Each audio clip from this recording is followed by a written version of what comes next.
Assalamualaikum warahmatullahi wabarakatuh. Nama saya Nia Ramadhani dari kelas 12 IS3. Di sini saya akan menjelaskan tentang perubahan sosial.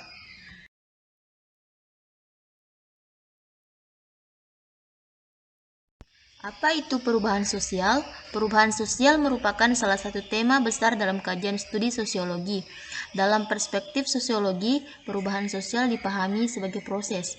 Artinya, perubahan sosial akan selalu terjadi sepanjang masa, mengingat masyarakat pun terus bergerak, berkembang, dan berubah. Setiap individu atau kelompok dalam masyarakat pasti akan mengalami suatu perubahan. Hal ini terjadi karena setiap individu dan anggota kelompok masyarakat tersebut memiliki pemikiran dan kemampuan untuk terus berkembang dari waktu ke waktu. Seringkali perubahan yang terjadi di masyarakat karena adanya unsur-unsur yang harus dilakukan dalam mencapai kehidupan yang lebih baik di masa depan. Perubahan ini dipicu oleh keinginan untuk menjalankan kehidupan yang lebih baik. Menurut Selo Samarjan, definisi perubahan sosial menurut Selo Samarjan merujuk pada lembaga kemasyarakatan di dalam suatu masyarakat yang berpengaruh pada sistem sosialnya. Perubahan ini mencakup nilai-nilai, sikap, dan pola perilaku. Contohnya yaitu seperti kedua gambar di atas. Dari kedua gambar tersebut, kita dapat mengambil sebuah contoh perubahan sosial yang terjadi di era pandemi sekarang ini, yang mengharuskan kita belajar dari rumah, yang dulunya belajar bertemu secara langsung di sekolah, dan sekarang bertemu secara virtual atau online. Dari sini kita dapat melihat banyak perubahan sosial yang terjadi dalam lembaga pendidikan, yang mengacu pada pola perilaku dan sikap. Kemudian yang kedua yaitu pengertian perubahan sosial menurut William. Dalam teorinya, William menyatakan ruang lingkup perubahan sosial terdiri dari unsur-unsur kebudayaan, baik material dan imaterial. Fokusnya ialah pengaruh besar unsur material terhadap unsur imaterial. Ketika kita berbicara unsur material, itu berkaitan dengan yang berwujud atau kebendaan. Kemudian, ketika kita berbicara dengan imaterial, itu biasanya yang tidak berwujud.